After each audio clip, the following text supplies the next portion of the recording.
time.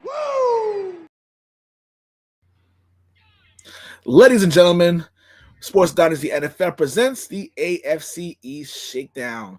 I'm Trevor, and this is Juan. And today we have one of the greatest ever, Tommy from Mafia Sports Report. How you doing, bud? What is going on, guys? Man, I know you guys are feeling it. Feeling it today. You guys got that victory over the weekend, this past weekend. Juan looks excited. He's ready to go get that tattoo of Patriot Nation on his neck. He is excited. Look at him. Look at that smile on that guy's face over there, guys. That's a man that's happy. That's a man that is on the Choo Choo Zappy Express. I don't know about that. Now, did I just speak a lot of shit? Or smells like it. Yikes! Yikes! All right, well, listen, guys. You guys got back on your winning Patriot way, man. I mean, I don't know. I don't know what to say anymore. Juan he's tough. He's tough, guys. Luckily, Trevor's there to help him out, pick him back up, man. Dust them off, and get him back on that Patriot train. Right, yeah, Trevor. Man. We'll do the best we can. What's up, Scott? My boy Scott. Hey. Yeah, Scott's always showing some love, support. Love the guy, man. Right, ready to start some football, sir? Yeah, let's get to football. Yes, as Pat McAfee would say, football. Let's do Pat McAfee's man. Anyway, man. Let's discuss the Miami Dolphins heading into Detroit and narrowly escaping the win against the Lions. The Lions led by this game by 14 points, not once, but twice. And they found a way to still lose the game. Miami is now 5-3. So, Tommy, how you feel about the game, man? I watched a little bit of it because my game wasn't on until Sunday night. So, red zone. But, listen, the Lions are exactly what we thought they were. We thought they would give them a little fight, which they did offensively, but defensively, yikes. That's a bad defense, man. Second half, they just could not. I mean, really, the whole game, they could not stop the Dolphins, especially Hill, Waddle. I mean, I don't understand how defenses do not game plan for these guys. I mean, you can game if you have a decent defense, you can limit them a little bit. They're going to get some yardage, but my God, that was terrible. And I don't know. I mean, I'm here in Detroit, man. I don't know if that's the right. I'm almost thinking the thing is with the Lions, I know we're getting off base, but I think I like the coach, but I kind of feel like he went out and got a whole bunch of young coaches to work with him, and it's a mistake, man. They already fired, they think their DB coach. Listen, man, if you're trying to turn around a young team like the Lions, you need some kind of veteran coordinators in there. You can't just be hiring ex-football players that never did it or very, very limited, experience. And it's showing on the field, man. I don't know. But either way, the Dolphins were exactly what we thought. I mean, I don't know what we predicted last week. I think we predicted a high-scoring game, and we were right. I picked the Dolphins just because I knew the Lions would shit the bed, which they did. And same old Lions, man. I mean, the Dolphins did what they had to do to get the win. I mean, it's really is it impressive? I wasn't impressed. It was just a bad defense. That's all I can say. I don't know. I mean, you expect that from the worst defense in the league. The Lions led at halftime 27-17. And completely was shut out in the second half. Just again for that's pretty cool too. So honestly speaking, like I said, it was so high scoring in the first half, and then in the second, how Detroit, who had got a Swift back, and still to get shut out in the second half to me was kind of shocking to me. Lucky Captain D's not here, Scott Blakely. He has something to say about that. He'll be back, I think, next week. I think. You think? Let's hope so. I think. Oh, he was supposed to join us this week, but he had to go get a car for his son. Nice dad. Brand new car. I told him, damn, man, my first car was a 1985 Maxima. It's like 20 years old. Ah, man, kids nowadays, man. I wish I had it like that. All right, go ahead. I'm sorry about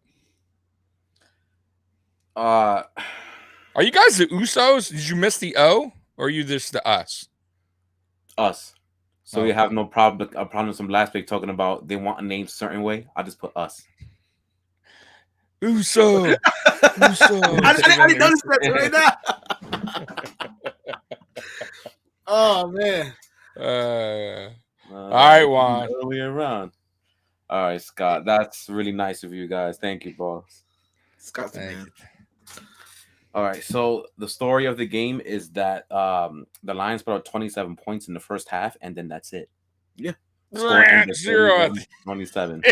So as much as we're crapping on the defense, what the hell happened to the offense that they didn't score a single point in 30 minutes of Jared Goff. Jared Goff. It's just literally that simple. Miami are they impressive? Like you said, Tommy? No, they're not. They just throw to the same two open receivers, and they're always wide open, especially against this disgusting defense. Yeah, they both combined for almost 300 yards for like the third or fourth time this season. The whole scheme runs through those two and those two only, and that is beyond obvious at this point, which is why we still don't have any answers on Tua at all, because any dumbass can throw into these two open receivers. Let's keep it real. Let's keep it real. It's just that simple. We're waiting for them to play a good team and not use the equator to their advantage to tire out Buffalo, and then we will see how good they actually are. Or maybe we won't. It is the season that keeps on giving us crap. So yeah, I don't know what's going on with this. I don't know. It seems to me that I don't know. We had this on our show that is we obviously said that Dan Campbell is obviously going to be in the hot seat. So should be in the hot seat right now. Just everything he's trying to do is just not sticking. It's like he's very aggressive. And do I get it? You're 1-6, so I can imagine you being aggressive, but it's too much. It's just too much going on, and it's like, hey, it just there's not. I get what the identity is trying to do, but this is not working. No, what Tommy said earlier is a good point about veteranship. I don't think there's a single veteran in this defense. I think every person who starts in the defense in the Lions is young. Which is and they're coaching too. And the coaches, I never really noticed that until you put it up. That's asinine. It's the dumbest thing I've ever seen. It's the stupidest thing ever. How do they learn it? There's nobody to tell them that they're wrong. They're 4-19-1. But that's the Lions. That's the Lions. Listen, I live in Detroit, man. It's an ongoing thing. That's why there always would be bad, bro. Bad GM, bad coaches. And I don't mind MCDC. But he's just, I think maybe his philosophy of bringing in like these different younger ex-player coaches is going to make a difference. It's not like I almost felt like he by doing that, maybe he thought the players would like respect them because they're former players. I don't know, but it's not work. Like I think that's a wrong way to go. Like you got to get like a veteran. You got to go to a defensive coordinator who's been there, done that. Go out and draft guys that he thinks is good. You know what I mean? Like I just don't. They got problems there. They got problems, but that's nothing new. That's nothing new. You're 100% right. But yeah, well, Miami only got 2 sacks in the game, I believe, but they got Bradley Chubb. Apparently, that's supposed to make a big difference. It really they did. They paid him too. Paid him big bucks. Boy, Miami better be careful because that's a huge. Paying that man who's also is injury prone. He's a hell of a player when on the field, but boy, oh boy, that is a risk you are taking. Giving away draft picks, giving away capital money. Like it better work or they are back to the bottom of the barrel because that's usually what bad GMs do. They overspend, they give away draft picks for players, then they have no draft capital. And then the players don't work out, and then that's a wrap. Then they're back to square one. So let's see if it works out for them. But, boy, they've been given a ton of draft picks out for players and big money contracts. Another team who barely squeaked out a Super Bowl last year, and they're paying the consequences for it right now. At least they got the ring, but Yeah, they did it for a one hit wonder, like a one hit season, which is fine. I mean, 100%. at least they accomplished what they wanted to. And that's fine. Yeah, there's teams that do that. You know what I mean? Like, but I don't mind as long as we win one. Speaking of my Bills, I love the way Brandon Beane is doing it because he's doing it the right way, like building through the draft and getting a. Brandon Beane. He's not trading away, like getting impatient and making these giving away draft picks for a certain player, like just because he's in a win now mode and then the future's bleak. Like, speaking of Brandon Beane, Scott Billy told this to you. Being interviewed today or yesterday with McAfee was epic. You see it, must watch. Like we told F you pull the full finger. But F because of the player.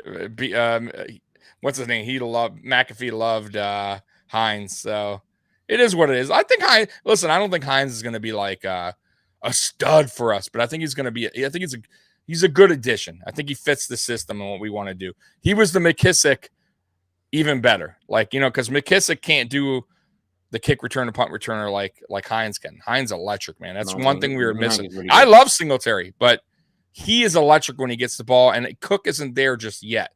You know what I mean? So I think this is a perfect addition. Indy's gonna miss and we gave up a sixth round pick. It's nothing. And Zach Moss, who is like doing nothing anyway. So it was a perfect trade. Anyway. Yeah, exactly. And we got D Marlowe for free, by the way, because Alex, our tight end, we traded to Atlanta the year before. It was that pick. So it was basically a free player back. Yeah, late season. He's not going to do anything.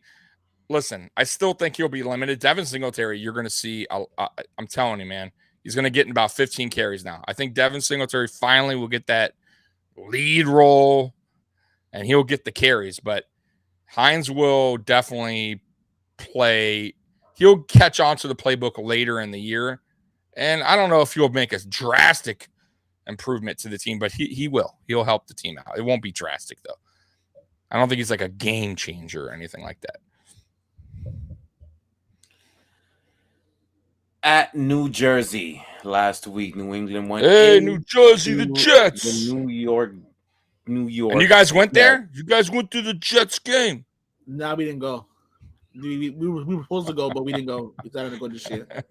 The tickets got expensive. Because, it got expensive. Did they? Yeah, they're getting hyped up over there. That's all right. They'll be on clearance soon. I agree with that. Patriots went in there, won 22-17 from a late, I guess you can call it garbage time touchdown to make it 17-22 at the fourth quarter. Mm-hmm. Yeah. Okay. This game could have really gotten out of hand in the first half, especially with how awful Mac Jones has played in this. God, he looks so bad. It was so bad. It was to the point where it was like, all right. Well, not Zach Wilson bad, but go ahead. Yeah, I mean, yeah. Zach Wilson has to be having to be worse. The two interceptions that he threw in the first half, to me, it was like, it was just egregious. The second one was even worse. And if it wasn't for John Franklin Myers with the roughing the passer, which I'm not gonna lie to you, that was bullshit. It wasn't bullshit. It was the right call, but it was. It was soft. If you go by, it was soft, but it was SAWFD soft. Right? If you go by, that's what I meant to say. If you go by textbook, then yeah, it was right. But I was like, come on, like it wasn't like vicious, like getting his head taken off. But I'll take it. It bailed the Patriots out from being down. It bailed out somebody's job. And it didn't just bail out. That was an awful throw. Patriots. It bailed out somebody's job. Yeah, that's what it bailed out. Should have been. I was like, it was funny because I had messaged Trevor during the game, and I said something like, and then he threw the interception to the house. I'm like, oh no! I said, oh man, you better get Zappy in there. And then it was called back. I'm like, the last interception that he threw that was called back. It was so bad that even Tommy said, come on, that was terrible. He texted me and said, yo, that was terrible. That was so bad. And I was like, yeah, it was to the point where me and Juan almost said, screw it, we're gonna give up on him. But second half happened. The defense played phenomenal. Nick Folk Phil Golden to death and showed that Zach Wilson that, yeah, it took a while, but Zach Wilson came back to earth and realized that he sucks against the New England Patriots, and he sucks in Take general. out New England Patriots. He sucks in general. So, good win for the defense. And that's it. I mean, honestly speaking, the second half, Mac played a little bit better in the second half, but it was mostly like that was. I'm telling you that call back, the penalty that was overturned and brought back really saved this job. Like Juan said, saved this job because I think that if we go 17-3, I think you put Zappy in for the second half and try to work what you got there, and I think Matt Jones was done because you can't have. To me, he's been bad the whole season. Honestly, like every game, he's been bad the whole season. So I don't know. It just I get why you wanted him to play to start in this game in the first place because he's still your first round pick and you want to not kill his confidence too much, but it almost did. You almost had to have a choice. And you know what? I blame Belichick for it. Belichick made this a very uncomfortable situation. The QB, a situation with a QB controversy that didn't have to happen the way that it did. I feel like in Chicago, the way they handled it in Chicago was terrible. And he probably realized that and was like, hey, we don't want to kill the kid's confidence too much. But he's probably thinking to himself he should hit that footsteps because I don't know if Matt Jones is going to be the answer here. He definitely doesn't look right this season. And that's because, I mean, at least in my opinion, we talked about this week one. Like, how is he going to do under a new offensive coordinator, right? And a different system. I just don't think I don't know if the system fits whatever they're trying to do with him. And maybe he's just not comfortable in it. I don't know. Or maybe he's just having that second year quarterback thing, where they had that sophomore slump. But I know Juan was on with Rally Towel on Wednesday, and they had mentioned that they see like Zappy, they're giving Zappy the opportunity to throw a little bit more as far as going to the receivers. I kind of feel that way too, but I haven't watched. I'm not going to sit here and lie. I don't watch you guys like crazy. You know what I mean? So, I mean, is that true? Like, does Zappy tend to give his receivers an opportunity more than Mac's been given, or is it just better? I think the play calling is entirely different. I think they're getting Mac to be more aggressive and throw downfield, which will make him hold on to the ball longer, which causes a lot of the bullshit that you're seeing. Versus Zappy, he releases the ball in less than 2 seconds every single play. He doesn't hold on to the ball at all. When he sees the street, he just launches the shit, and then the hospital pass. But I keep saying, people don't want to listen to me, but the hospital pass happens. So that's what's the difference, and I don't understand why they're treating them differently to the point where it's night and day. I don't get it. You clearly seen that in the Chicago game. It was clearly obvious, because he was not trying to throw the ball down the field. Zappy comes, first play, just right down there. But could it be they're just two different types quarterback though, as well? Like they're two different styles, and maybe they're having to fit for him. Then you gotta kill Belichick even more, because why would you do this? What the fuck's the point? How are you having two different type quarterbacks in the same team and then making them both play? What the fuck are you doing? And then I'm glad to add on to that, that's retarded. I don't mean to say that word was kind of bad, but come on now. To add on to what he said about that, first of all, you really think that Matt Patricia is? First of all, he's just started coaching offense for the first time like 20 years. I highly doubt he's that skilled and smart enough to have two separate game plans for two separate quarterbacks. I don't think that's going right there. I just think that to me, it feels like they're just going with the wind and they just see what sticks. And to me, it doesn't make any sense whatsoever. Like yeah, I agree. You have to bash him even more if that's the case. I imagine you see Zappy porn and then you do oh my God. Zappy porn, baby. Let's get that Zappy porn, man. Where do I find that at? I don't know. And him and Zach Wilson over there getting some MILFs. Hey, yo, that's crazy. All right, the show is canceled. Scott started it right now. Scott started it, man. All right. Well, Scott started it. I mentioned the defense before, especially in the first half. There's a lot of sacks that we missed out because again, just the problem that the linebackers at that time cannot contain mobile quarterbacks. Listen, Zach Wilson isn't that very mobile, but he found a way to get to break tackles and go for first down. He's not elusive, which kills me because it's like you still didn't solve that problem for Poor. That we are very slow on the linebackers, are not as fast, not as quick, and you made him. That's why mostly safeties play in the front. But what happened in the second half? He was trying to do that same horse crap, and then they just sat back and waited. That's exactly what they did in the second half. All right, you want to roll out? No problem. Give it to me.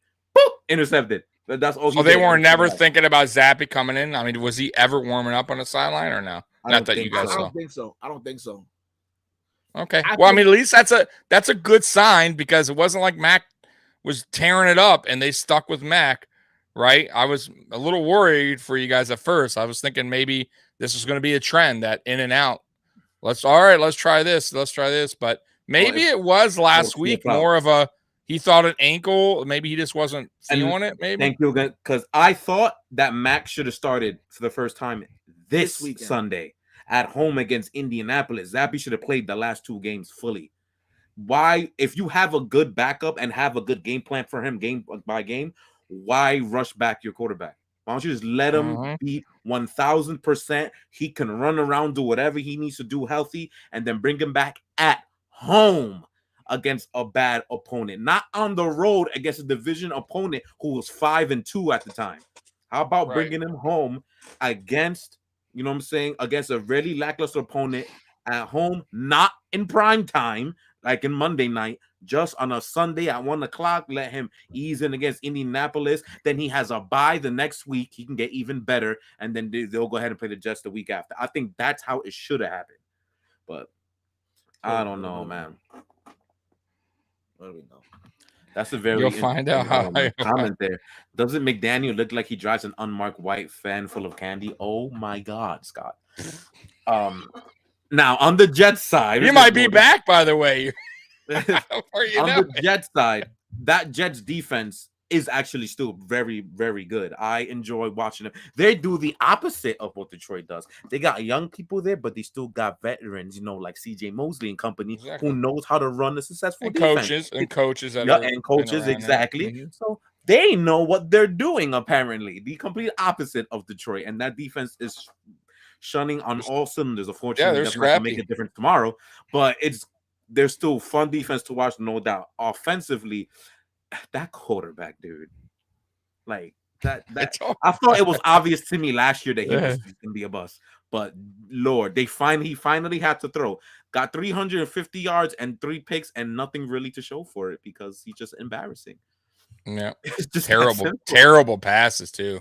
The picks are bad. He wants to be Mahomes so bad. Like he'll come out the pocket and try to make those Houdini throws, and then they just either ducks or gets intercepted. He doesn't have the arm for it though. Yeah, he doesn't. He's not trying to sit back and actually go through his reads and hit and hit and hit. Like he's not trying to do that. And pressure that was going towards him was his fault because he kept trying to roll out for some reason instead of just staying in the pocket, being patient.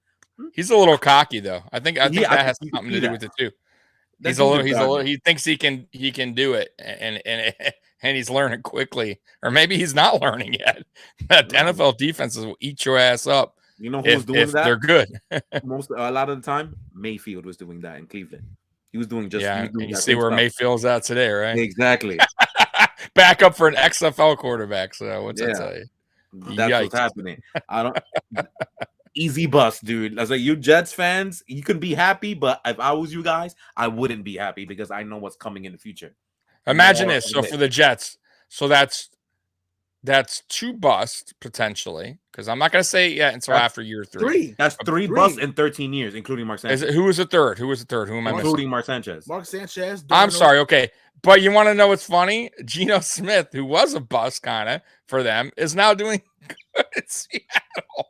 How weird. No, I think it's a fluky season. I hate throwing that word around, but I can't see that. I wouldn't call him a bust because he was a 2nd-round pick, so I wouldn't. Well, not a bust, but a quarterback that started that didn't work out. He came into a really bad situation. It was the end of Rex Ryan's. But he didn't look good either. The veteran defense was starting to get blown apart. There was nothing. Their best receiver was. Do you remember Sean Hill? You remember that bastard who couldn't catch a nosebleed? I don't know if you remember. It was the 6'4" Guy who could jet down the field but could not catch a ball to save his life. Yeah. That was the number one receiver. He had no chance there. And I get it. My young football mind at the time knew that he was not going to succeed there. I'm like, they drafted him, he's done. I knew. And because I remember he had some buzz coming out of college, if I'm not mistaken. Yeah, right. He had a little buzz. Exactly. Once he went to the Jets, like, oh, he ain't gonna do nothing. That's it. It was easy. That team. But he went other places and wasn't good. I forget where he went. And he wasn't that. I forget. He went a couple. I thought he went to a couple. Giants, right? Giants, Chargers. He never played in Chargers and then Seattle. That's took Seattle for like 3 years or whatever. I mean, good for him. I just don't know if that'll. I don't know if that'll subsist. Again, I'm with you. I don't think he's gonna be all that either. I think he caught the NFL at a perfect time because most quarterbacks aren't playing that well. You know, you know what he's pulling? Good. Yeah, he's pulling like a Mark Rippon, but they won't win the Super Bowl. 7 won it. Like Mark Rippon was not that good. He just had a really good year. Yeah, like he's having one of those kind of years. It's just Matt Castle did that with Kansas City. I think 2010. You're right. When they won like 10 Castle games. Did it. Yeah. There's quarterbacks that do that. They and then that's it. Or they get contracts and they 2017. We could be here all day naming this, but yeah, like that. It happened. There's a ton. Brock Osweiler at 15. Yeah. When Peyton Manning had to sit down because he was too trash to play. Yep. Like that. Yeah, it happens. God bless him though. He's gonna get his money. I mean, shit. Look at the quarterback for the Gators. What's his name? Tebow. I mean, took team to got done in 2011. Yeah. I mean, Tebow mania. How quick was he tossed around? I hated the media that year so much. I'm like, y'all. Skip Bayless. I'm like, y'all blowing his beef. It was like, yo, bro, he's garbage. He's trash. Like he had a bad arm. He won a game throwing for 2 passes. You know, Mr. West, 1 less pass than Mac Jones did last year against you guys. But at least you really had to throw that out there. Okay. No. I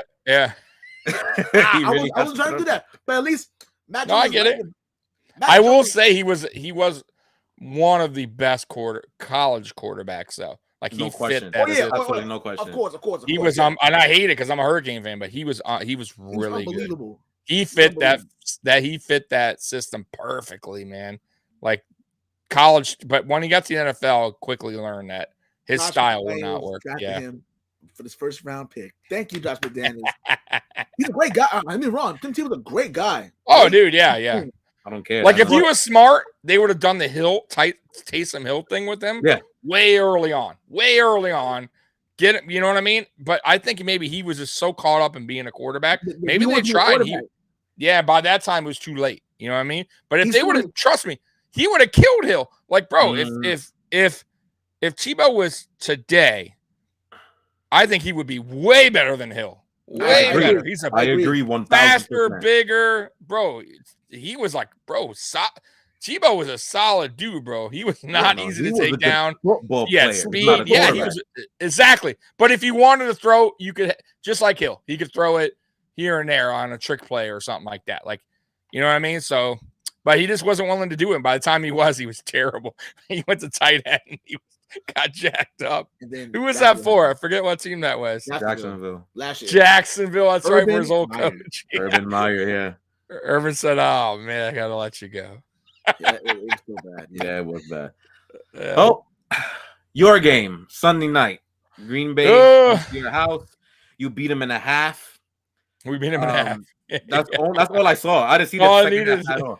Josh Allen literally took a break. He said, "You know what? I'm going my coffee break." The whole team took a break. Tried to give him 2 interceptions because he felt like it. Because why not? You know what I mean? I didn't see that half at all. I went to sleep. I'm like, there was no need. It was, I say as a Bills fan, it was frustrating just because I knew we were going to win. Like, I wasn't worried at all, even with the mistakes. But the second half was so uncharacteristic of the Bills because normally we're not that team where it's like, like taking plays off or like, oh, we got this. You know what I mean? We're just going to fucking just play around, mess around with these guys. Like, I kind of felt like that's what they did. Second half, like, oh man, this is too easy. Let's just let's do something different. I just kind of felt like we just kind of got lackadaisical. You know what I mean? Like we were just like, and Josh was doing things like he never does dumb plays like that. The interceptions, like, I don't know. And even the defense towards the end was like, yeah, they were getting sloppy, a lot of missed tackles. But I will say, Green Bay, they ran really good on us, which was surprising. But I think we got caught up early because that's very rare for an Aaron Rodgers team not to throw way more than you run.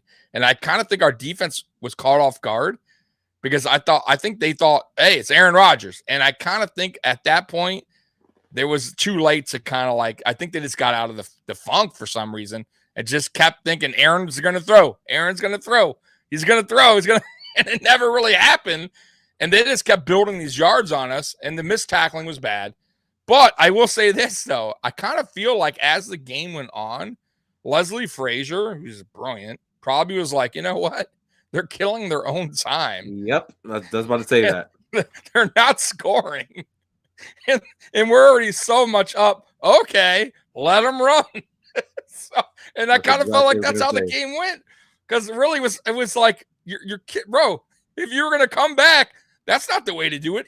They were still doing it in the fourth. I'm like, all right, it's on you guys. You're taking forever to get down the field, like 8-minute drive, 7, and it's leading to nothing.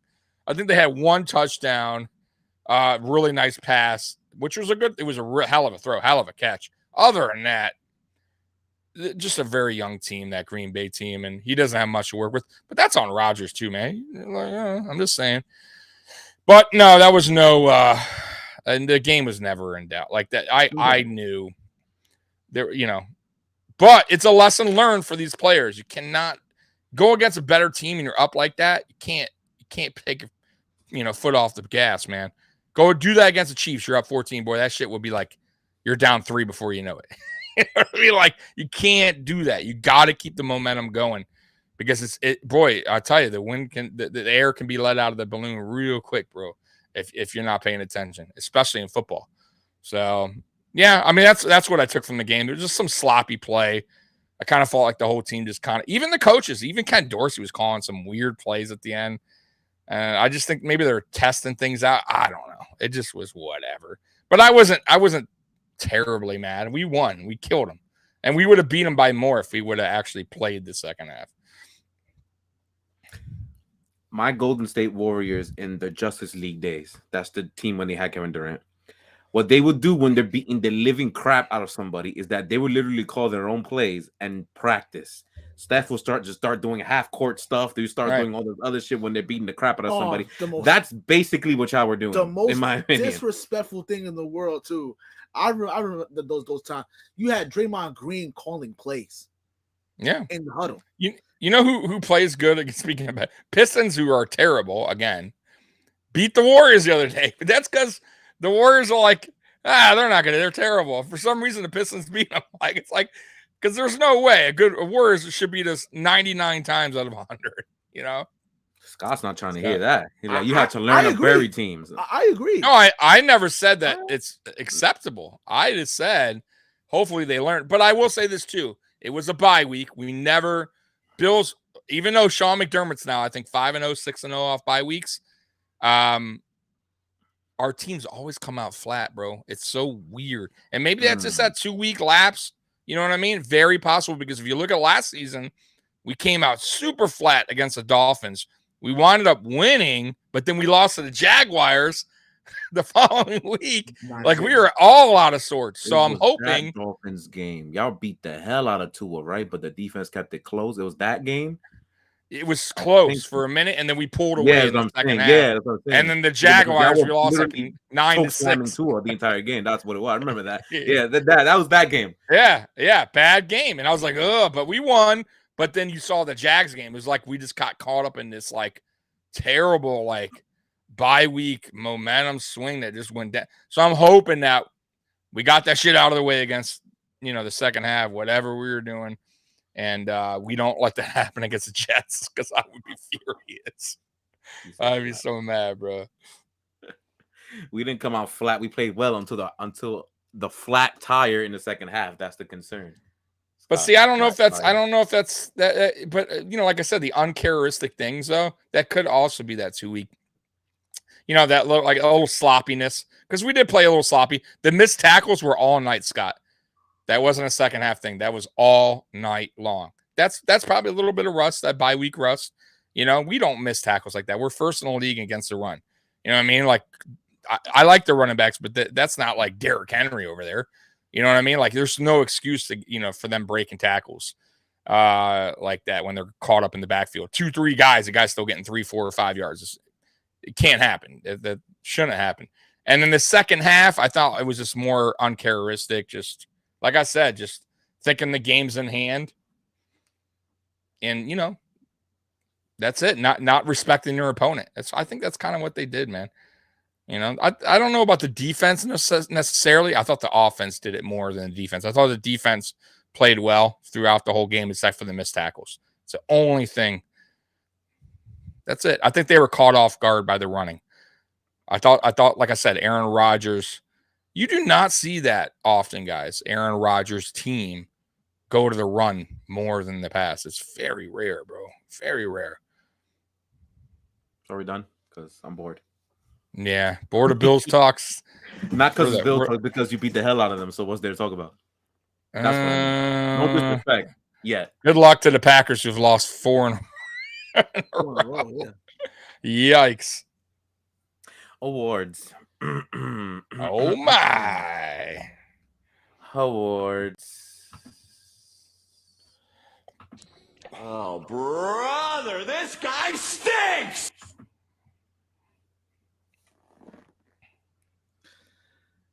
I didn't want to do this. Uh-oh. I really didn't want to do this, but I am.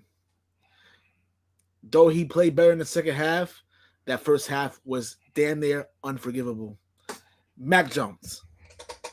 That was horrible.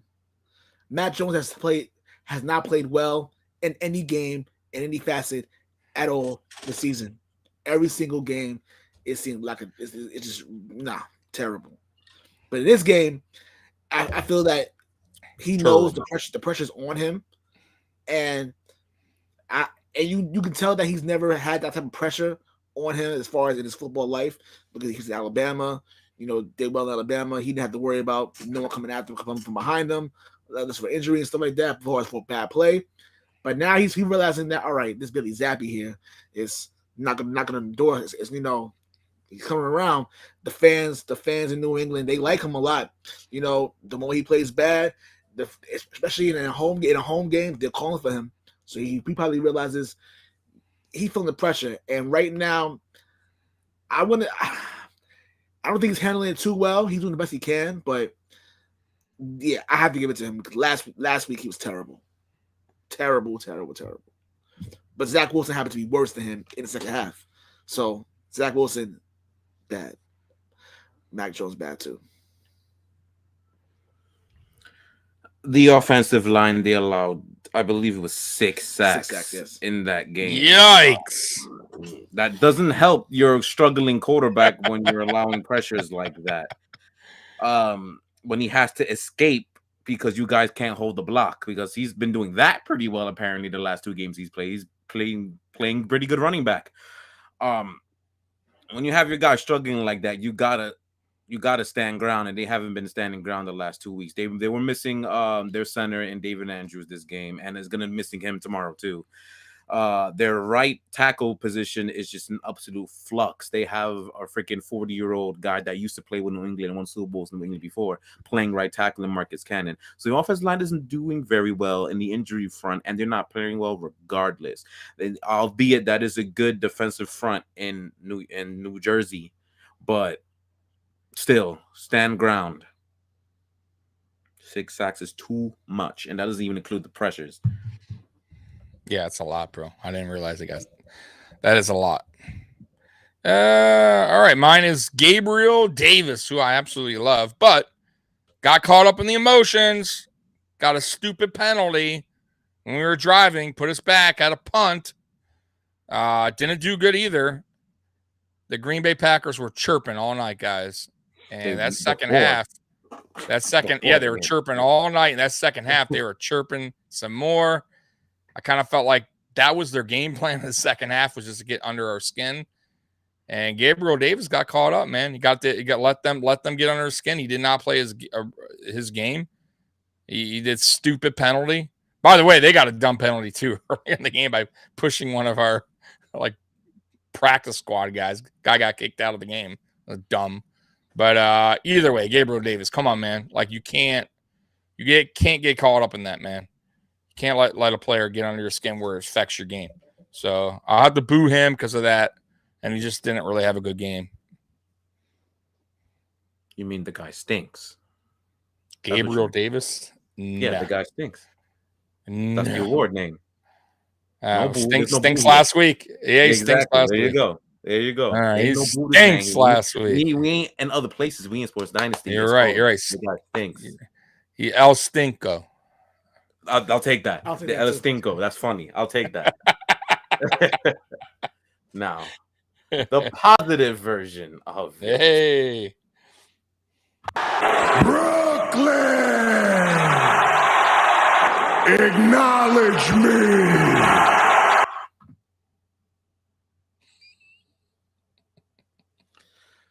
I'm going to say Matthew Judon. Matthew Judon kind of slowed down in the second half, but for the first half, he was all over the place. All over the place, doing the best he can over there. Still one of the bright spots on our defense, but he played very well for the most part. He's only half a game. Half a sack of the league lead. He's tied. He's tied. So he's tied for the league lead in sacks, which is crazy because you never hear about a New England Patriots defensive player leading sacks in anything. There's 3 people who are tied for the lead leading sacks. So that's pretty cool. So I like that. I'm gonna acknowledge him today. It's easy to say Stevenson. He got a $143 on all-purpose yards, so that's wonderful. But I'm gonna give it to McCourty. Those 2 gimme funny ass duck interceptions that he caught. I believe the second one was the one that he was just by himself in the backfield. He just threw right at him. I believe that's the second one. Let me give it to my old man. That's my old guy, the part of the second half of the dynasty on defense. I'm gonna give it to him. Just give him some props. Shout out. Caught those funny ass Zach Wilson ducks. Thank you very much. McCourty, man. I'm gonna be very sad when he retires. Probably being this season. Mine's kind of a split, but I'll go more towards Milano. I did a split too. So. Yeah, mine's like more towards Milano, but I would say Gregor Rousseau is that other split. He got his 5th sack of the season. He's having a very good sophomore season. And Matt Milano is just unbelievable. He got another interception. He's just everywhere on the field, man. Like he is very underpaid. He's very underpaid. I think he's underrated throughout the league. I think real true analysts that know football, like that really give good I think they know Matt Milano is a dog out there. He just doesn't have like the sacks because that's not what we do. We don't really send linebackers in, so he's not going to collect those kind of numbers. Tremaine Edmonds too. You're never going to see Tremaine unless he goes to a new system that sends linebacker blitzes. You won't ever see that. But Edmonds always leads the team of tackles, but you don't really hear his name much. But anyways, Matt Milano, he's just an absolute dog. He seems like he's ready for every game. He doesn't really take any game off. So got to give it to Milano and Rousseau there. I miss linebackers like that. We don't see that very often anymore. Those linebackers like Patrick Willis used to be, Ray Lewis used to be, Luke Kuechly, those guys who just run around the whole field. Yeah, they're everywhere. We don't see that anymore, man. It's sad. Those are some of my favorite players. Mm-hmm. Good to know somebody has them, What?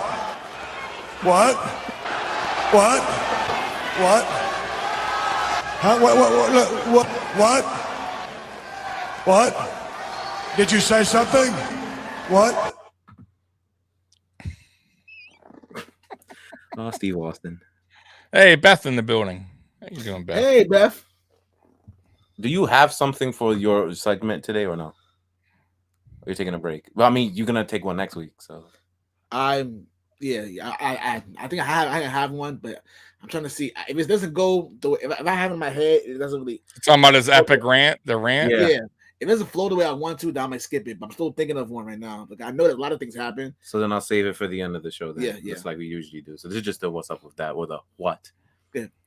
What's up with the Carolina Panthers kicker? What's up with that? You legit cost them the game. And the refs. And the referees too, yeah. But first of all, that game was incredible. It was a fun game. DJ Moore caught a huge 60, like 70-yard bomb by the XFL player, PJ Tucker. Walker. Walker. See, that explains a lot. PJ Walker. PJ Walker. I mean, PJ Tucker is the basketball player. I mean, he got flagged for the celebration in the end zone. I would have celebrated too. So then he ended up getting the penalty. He misses the kick, the extra point that would have, ended the game, but it went to overtime. You have a chance to take the lead overtime, but you missed two. You mean win the game? Because he just threw a pick, Mariota. Oh yes, yeah. I'm sorry, Mariota threw a pick. You have a chance to win the game, and you miss. And you would just hand wrap the game to the Falcons, who were trying to lose this game, who literally were trying to lose this game. Do Falcons thing. Do Falcons do, but you end up doing what they did.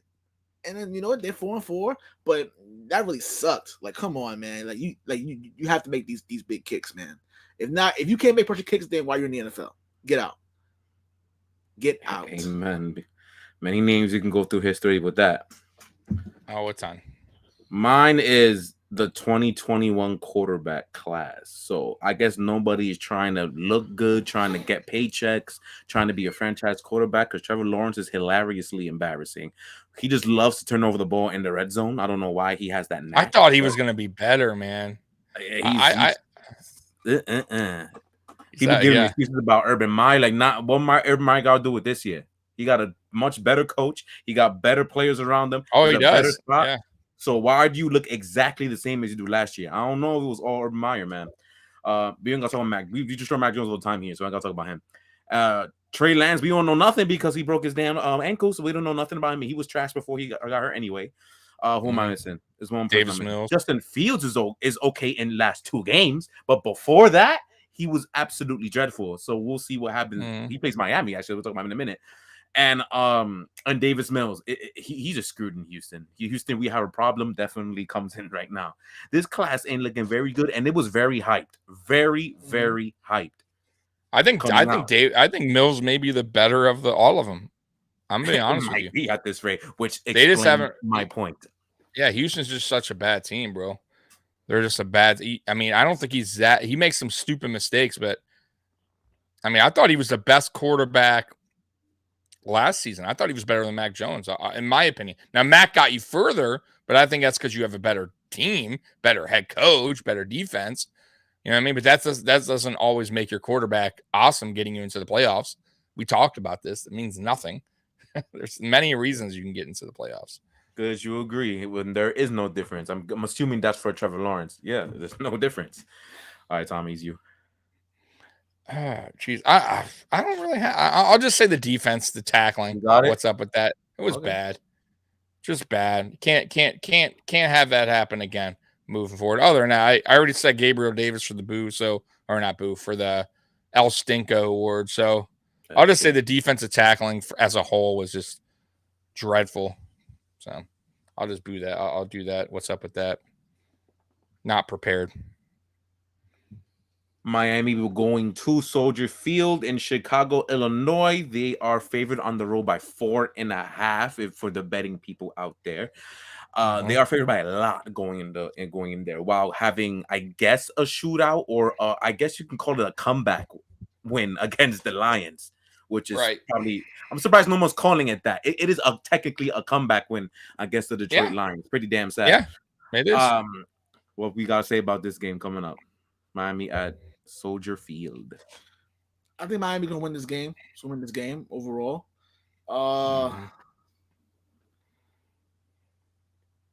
The Bears pretty much just gave up. Defensively, they lost their 2 big pieces on defense. So pretty much they gotta. But it's not gonna make a difference. They still can't win the ball anyway. But I guess that it might be a lot closer than I think. I was thinking about it before. I thought it was something like, Chicago sucks, whatever. But the defense held its own. The last few games, they scoring points now at least. So I'm not sure if Chase Claypool is going to play in this game. I'm not too sure. He might be limited. So I think Miami will win this game, but it probably be like a 8.9 point game. Yeah, I'm going Miami. Everybody swears that the Bears are getting blowout. I don't see how you can possibly say that when Miami's literally never blown out anyone the entire season. And it's not a joke. You can look that up. They have not blown anybody out all season, and they barely scored all season. Really look it up. And the Chicago Bears actually might have found offense because they were scoring and keeping pace against Dallas last week. Their defense just decided to take a nap and get run on by Tony Pollard the whole game and allow almost 50. So people swear they're gonna blow them out. And what basis is that coming from? Chicago looks like they might be able to score, and the Miami defense, as injured as it is, isn't the best defense out there. So who's to say that they're gonna be able to stop Chicago's running attack and maybe possibly Justin Fields actually throwing accurate passes for once? It might happen at home. This smells like a trap game to me. In my opinion, I'm still gonna pick Miami to win this game, but I like Chicago to keep this close at home and lose by maybe 3, maybe something like that. Damn. Something like that. I will pick Miami though in this game, but I think Chicago's keeping this close. It's a trap game to me, man. Woo-wee. What's the score? If you had to throw one out there. I'm gonna go let's go 23-20. Kind of a low scoring game in a way. Okay. Okay. Chicago's gonna run out that clock, but I don't think they really have any true answers for Tyreek and Jalen Waddle. So they're gonna score, but not much because they never do. But I think Chicago's gonna be eating that clock up. They probably take like 35 minutes to 40 off that clock, but they'll still lose. Like that's kind of what I'm smelling. Yeah. I mean 23-14 Miami. 23-14. I just don't trust Chicago's offense, man. I know they've been playing better, but and Miami's a little banged up on defense too, so that might help them a tad. But they lost some defensive players too, Chicago. It's tough, man. I'm gonna say Miami wins because they are the better team. Yes, they are the better team. But they're in Chicago. I don't know if it's a trap game, but I don't know if it's a blowout either. So I'm gonna say Miami 27, Chicago 23, 27-23. So you're kind of in my ballpark, giving them a little bit more points. All right. Yeah. Yep. 27-23. They don't blow nobody out, and it's gonna be windy too. So that helps the run game. So exactly. Yeah, because so we'll see. I mean, hey, listen, but if Chicago wins, it wouldn't shock me, depending on how they game plan. But it's tough, man, when you got 2 speed guys back there in Hill and Waddle, and your defense is because right now they are subpar because they lost 2 guys, key guys. They were already in the middle of the pack. I would say 15 rank somewhere. I think that's exactly where they are. Right. So we'll see, man. If I'm the Bears, I am just playing a zone type defense. That's exactly. Don't let the Dolphins beat you deep, and just hope for the best because you cannot let them run free past you. Don't give up the big plays, and maybe you got a chance. Other than that, if it starts off right away, they're giving up big, wide open hill. It's going to be ugly, man. I'm telling you right now. I agree with.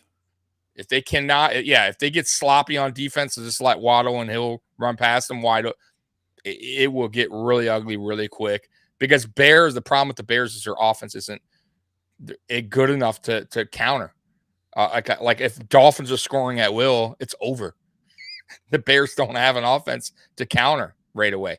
They're going to have to win by slowing the Dolphins down, limiting them to field goals, and maybe a touchdown here and there, and then the Bears playing that run style, winning the time of possession and scoring in the red zone. You're not going to beat the Dolphins on field goals either.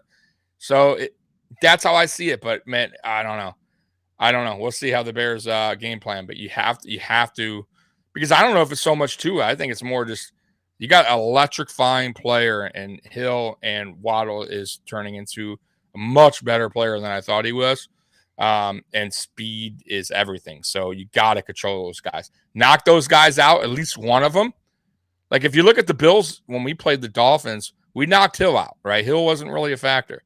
Waddle, he did a little over 100 yards, but other than that we limited them. That was a very close game. Like that's how you play them. You stop that deep threat, man. You limit them. and you play your zone, and you don't let them go deep, man. Put a little pressure on Tua.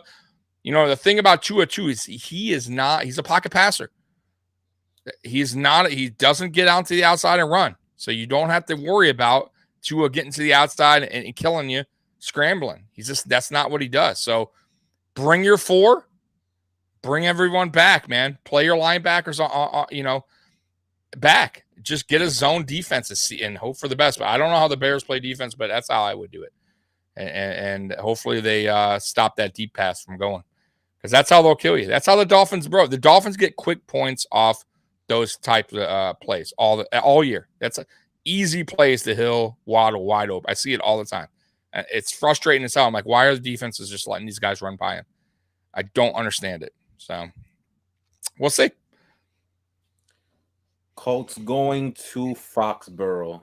Pages are favored by 5.5. No Jonathan Taylor in this game, albeit he barely played this season anyway.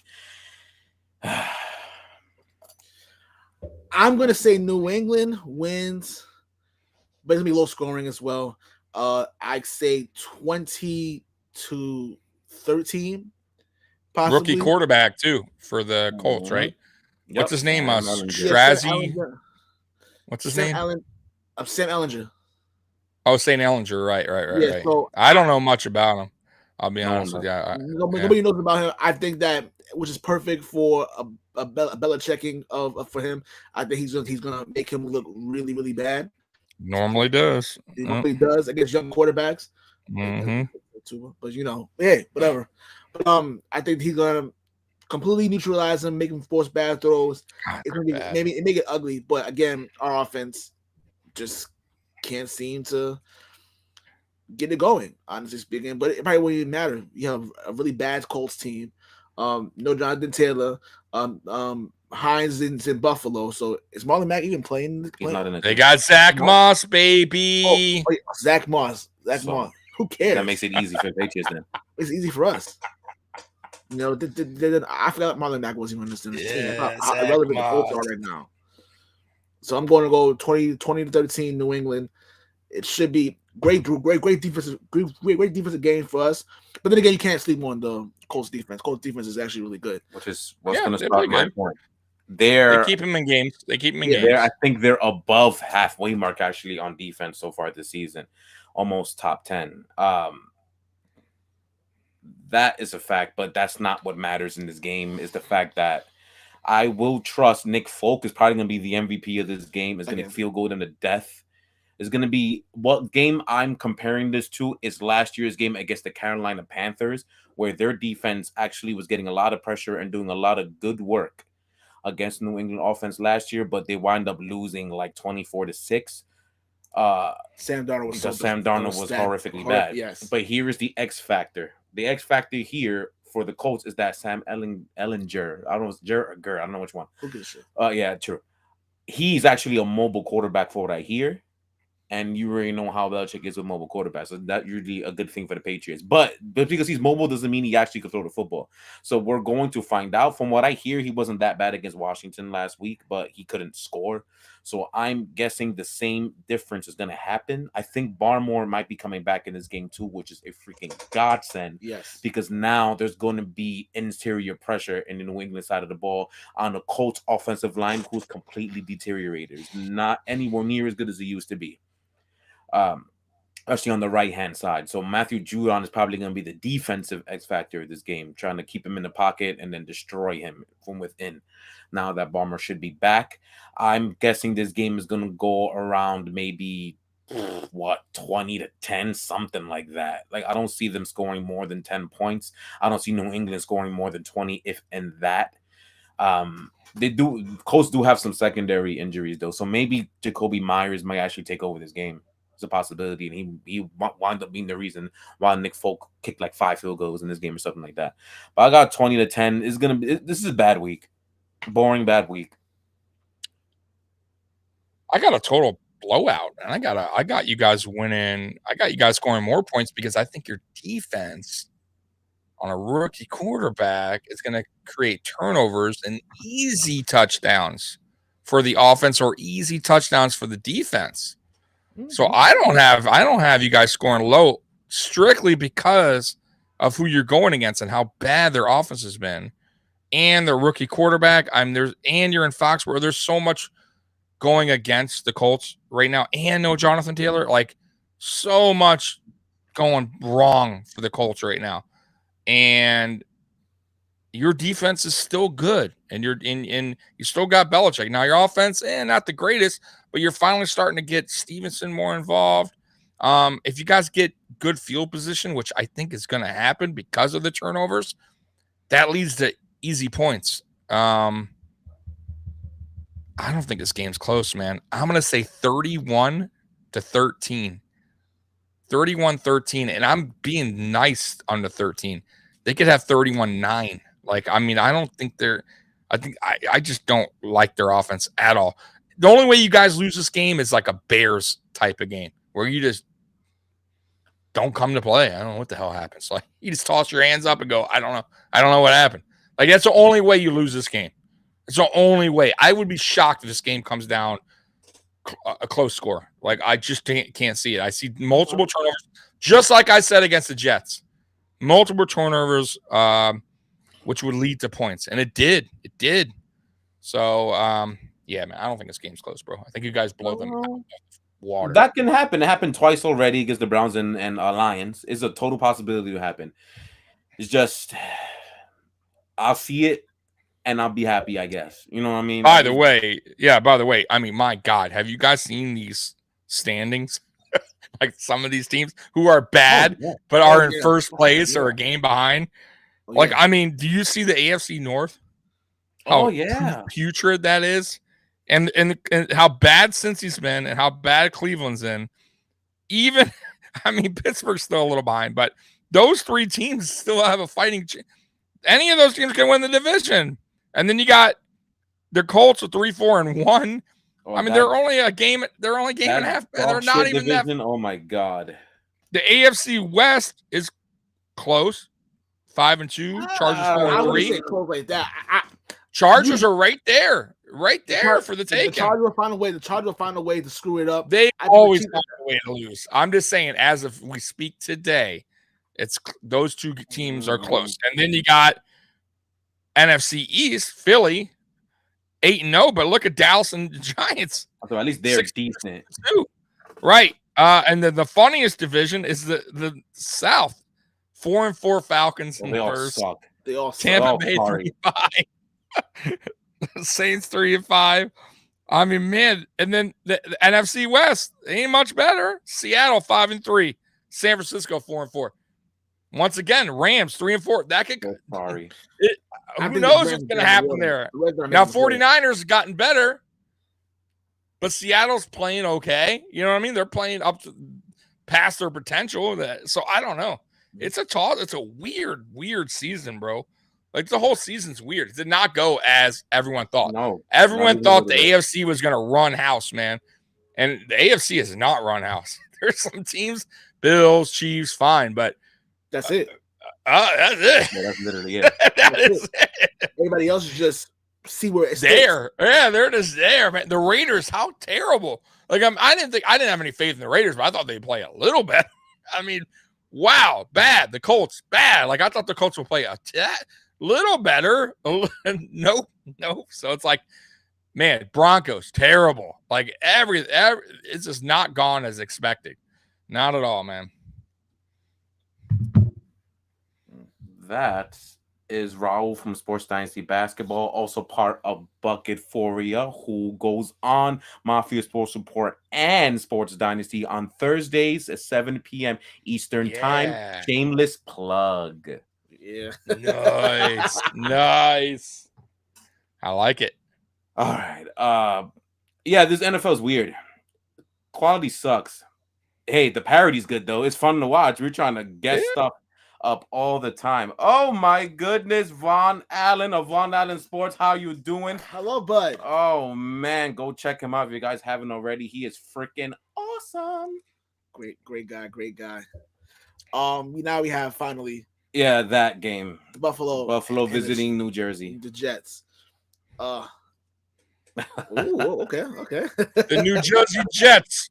Yeah, man. The Bills Jets, and Patriots baby. podcast. Hey, man. Look, when the time comes, that's when it gets fun. Yeah, Last That's year when was it a gets little bit heated, more huh? fun, but Yeah, it was. It was. Yeah, it was it was fun. interesting. Yeah.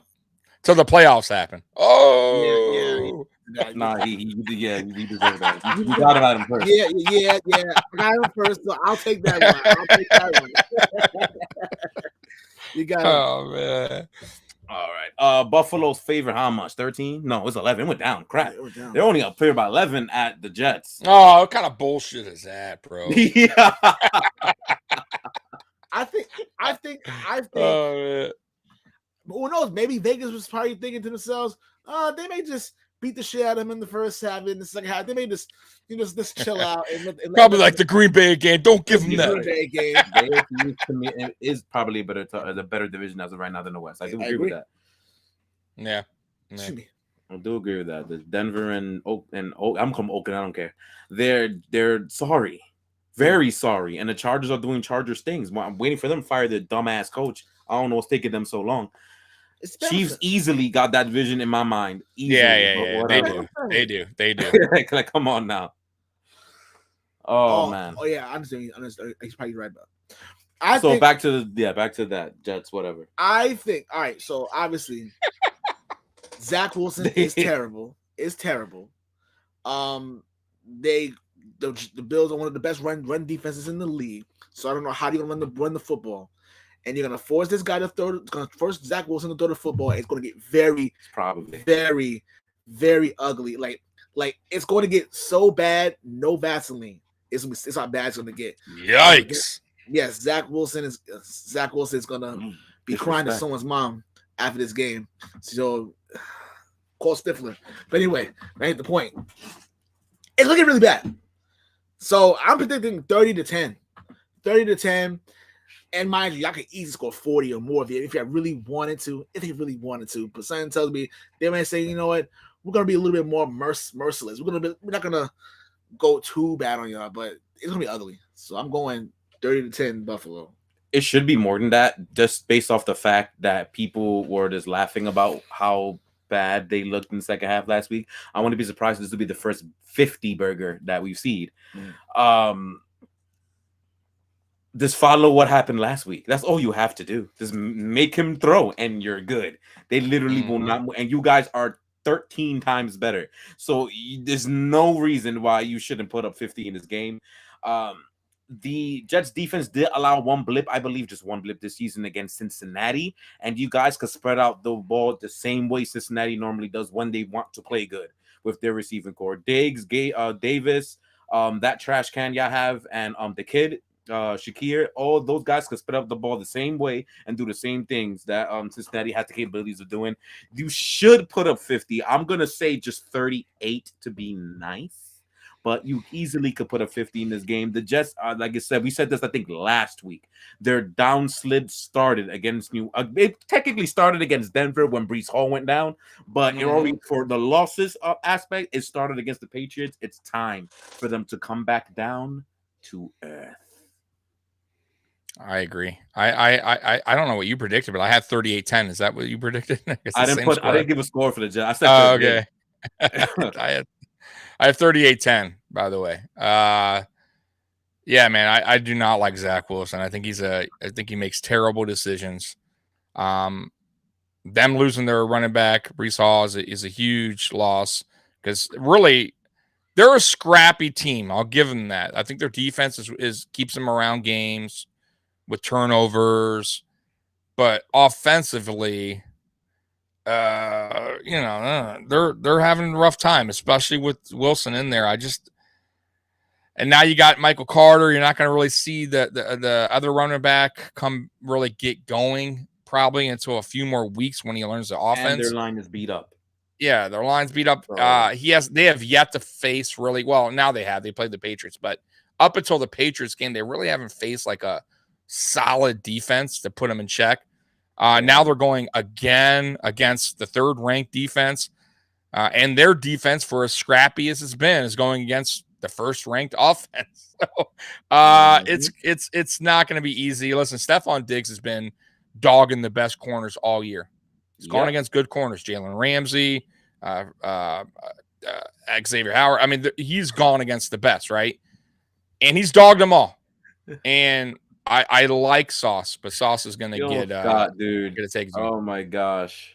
Oh, I know, right? Personally, ever since Wilson hitting on my grandmother. We didn't say he was the cougar hunter. We said he was the MILF hunter. I don't know. Right. I'm literally holding. Okay, that was too. Okay. He is. That's true. But yeah, man, I don't think this game's close, guys. I think this is I think that's a wrap for the Jets. I think the Jets now. Grandma fucker. Yeah, grandma fucker. Yeah, I think the Jets now. I think they go back down to the bottom there. They're going to be the bottom in time. Yep, that's how I see it. Yeah. Are you good? Are you ready? This is your time. I am ready. Yes. Okay, hold on 1 second. Time to shine. Yes. We did not forget about this. It was. What do you think having a 37-year-old? We're on to Cincinnati. It's nothing about the past, nothing about the future. It's right now we're preparing for Cincinnati. Okay, is the talent you have here is good? We're getting ready for Cincinnati. What is your responsibility? I'm just asking, do you think you've done enough to help Tom Brady? We're getting ready for Cincinnati. All right, Tommy, you have something because he has to go last. No, I got nothing. Me neither. Yeah, I got nothing. Oh, is this the point where we might as well just never say nothing unless you have the whole thing? Oh my God. You have rants too. Very rare. I got a rant. My rant for this weekend is it's more of a lesson. I want you guys to understand. You guys, some of you guys are. A lot of you guys here on our chat are very smart because you're here with us, so you're very smart. Unfortunately, a lot of people are not smart, or my problem is that society glorifies and accepts mediocrity. Whether it be in basic life, sports, it seems that we accept mediocrity. You see, when I was in school, and I came home on a test, or my grades was like at 80, my mom would be pissed, saying, "No, you can do better than 80." And he was like, you're not really giving your best. I'm like, okay. So I got this thing coming from mediocrity. Now I stumbled across a particular article, high school football, and it was a game in Texas between the La Jolla Coyotes and Mission High School. And the winner of this game clinches a playoff berth. Great, no problem. The Coyotes won that game 21-17. Now, the mind-boggling thing was the records of both teams. Do you want to know what the records for both teams was? And the winner of that game got a playoff berth. Both teams finished that game 2-8. A 2-8 team was able to qualify enough for the playoffs. And the coach of the Coyotes, his name is Ruben Farias, is celebrating, jumping up and down, and he's telling his players who's in the playoffs. Coyotes, yay! And everybody's having a good time. Mind you, they are 2-8. 3-8 if they win. No. They won. They're 2-8 now. Oh, so they were 1-8 coming into the game. So you probably wondering. So the other team is 1-9. So you're probably wondering how the fuck yikes! A 2-8 team get into the playoffs. So apparently in Texas, and their conference in Texas, only the district games matter. So only the division games matter. The division games matter. So you mean to tell me that every other game you got blown out by 30, 50, 100 points, but only the division games matters, and 2-8 was good enough to make the playoffs. Yeah, like the playing in the basketball too. Yes. I hated both of those things. I hated too. I hated the playing. Mm-hmm. And Von Allen said it right there. Why is it that society wants to give everyone a fucking participation trophy? Hey, you tried. Here you go. Why are we teaching our kids this? Why are we teaching children that it's okay to be trash? That it's okay to be average? No, you want to strive to be the fucking best, right? Coach Tulio, a good friend of ours, would never stand for this bullshit. Never, ever, ever stand for this bullshit. What if, though, hypothetically, that team that you're talking about, what if, though? Probably not going to happen. What if they get in the playoffs? They go on a run and they win it all. How the fuck did you go 1-8 then? But I'm just saying, hypothetically. What type of New York Giants bullshit is this? What if they did? I'm just saying, what if some reason, somehow, by the glory of God, this team just like something happened and they just got so motivated and they won it all? Would you come back here and say, hey, I apologize to that team that went 2 in the... I would say the rest of your league suck and you shall be fired. If I was the number 1 seeds 3 and if I was the athletic director, 3-7, number 1 seed. If I was the athletic director, it's the worst football state in America. No winning records in the playoff. I agree. Mind you, last season when they had the play last season, agreed 100%. I 100% agree. We got the Texans in the playoffs. Run, Houston Texans. Let's get them in the playoffs, guys. See what they can do. No, absolutely not. If I was the athletic director of that school and I see that my fucking coach and my team is celebrating a 2-8 record, making the playoffs, probably get fucking curb stomped by 700 in the next game, I'd fire him. How fucking dare you bring this garbage to this and think this is okay? No, absolutely not. Why do you think a lot of these kids nowadays are fucking soft? They're most of them on fucking TikTok making stupid fucking videos, and a lot of them just have no sense of direction, and a lot of them is this average. Like the most old school you ever been, man. Like why are you so average? Look at entertainers nowadays. You got people like fucking Ice Spice. Do you know what Ice Spice is? No. You probably don't know what Ice Spice is. If you live in New York, you probably know what I'm talking about. Like Ice Spice, or these. Is that something you put on food? Ice Spice is a rapper. It's a rapper in Ice New York. Spice. Okay. Yes, who made a song called Munch. You probably never heard of it. I don't blame you. It's garbage. So he's like Little Pump, is what you're saying. He's like a Little Pump kind of guy. Yeah, he'll be like him. Okay. People with no talent can make money just because people have such a space. Oh, he went Gucci gang. I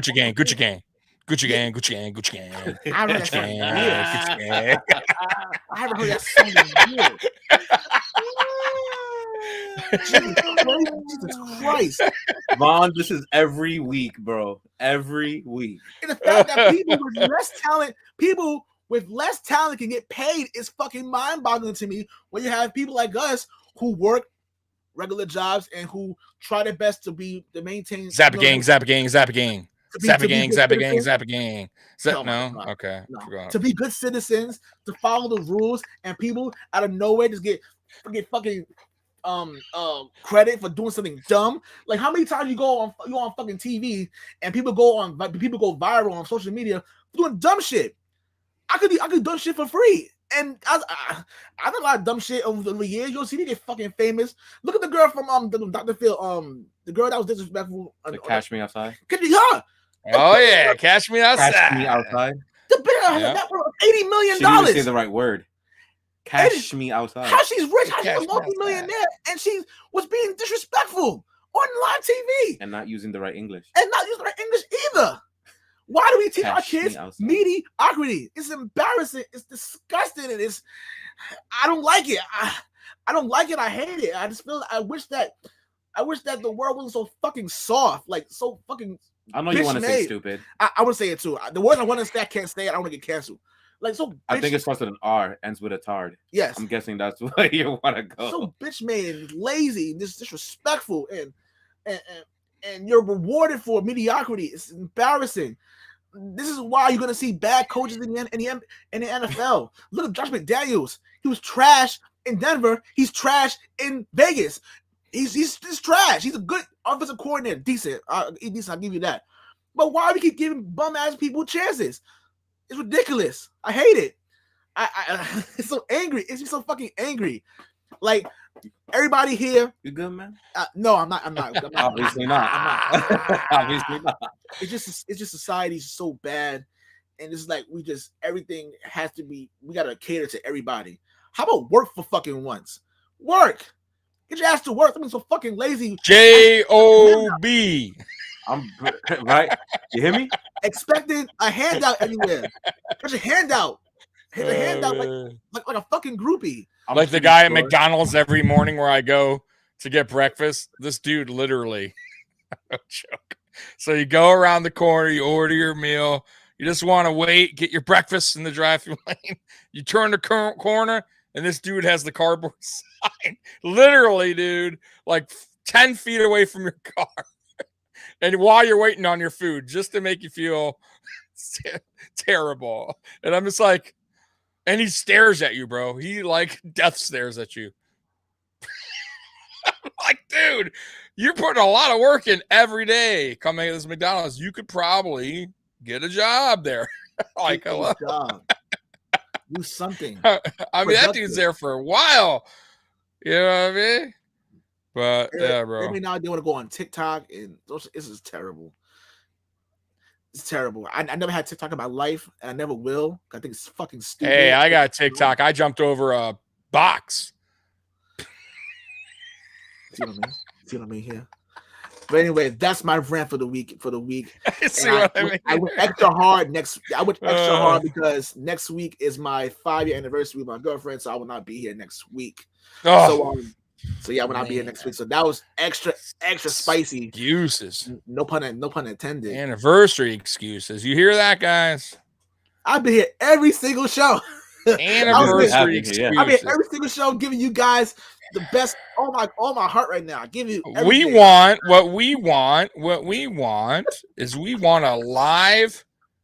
We want you to go live on your cell phone. We want to go with you on this anniversary date. And we're just gonna. I don't think you want to see. We're gonna see people intoxicated. Like I'll be. Yeah. That's great. That's great. It's what we want. I don't think that was the right thing to say, man. Yes, everybody wants to see you intoxicated. We 100% we want to see that. By someone who's always around you intoxicated. Yes, it's actually kind of worth it. Oh my god! We want to see your anniversary skills too. What you do, where you go. What surprises you have in store? So last Sunday, when we were all here last Sunday, I had some Hennessy. We was drinking, and I was feeling great. You know what I'm saying? And ladies, man, making jokes. And what did he drink? Some Cavassier? It's kind of fancy for me though. But I'll stick something simple. Like Hennessy is good for me. All right, a little Henny. Yeah, a little Henny. Depends on how I'm feeling right now, but yeah. Taco Bell and some Hennessy. You're good to go, baby. I love Scott so much, yo. Right, yeah. She'll love that. You should be like, hey, baby, I got an anniversary gift. You're coming on the AFC Shakedown. We are done. We are done for today. Thank you guys very much for joining us. Thank you, Scott. Thank you. First of all, Rhode Island Sports is in the building. It's fucking incredible. In the building. Incredible. We got Scott. We got Beth. Thank you guys for coming here with us every single every single Saturday at 6 p.m. Eastern time. Make sure you guys like, share, and subscribe to the Facebook group. We're on all podcast platforms. You talk so much, you're starting to fumble your words. I'm sorry. We're on all podcast platforms. Check out the Facebook group. You said that already. I did say that. Subscribe to my social report. Also, all those links are gonna be down below. Yeah. Hours. We're done. Yeah, we're done. And also check out Thursday night at 7 p.m. Bucketphoria with Alex and Raul. The second second plug. Making sure we're all in there. Go New England, go Patriots. Go Bills, go Bills, go Bills, go Bills. And we'll see you guys soon. Peace out.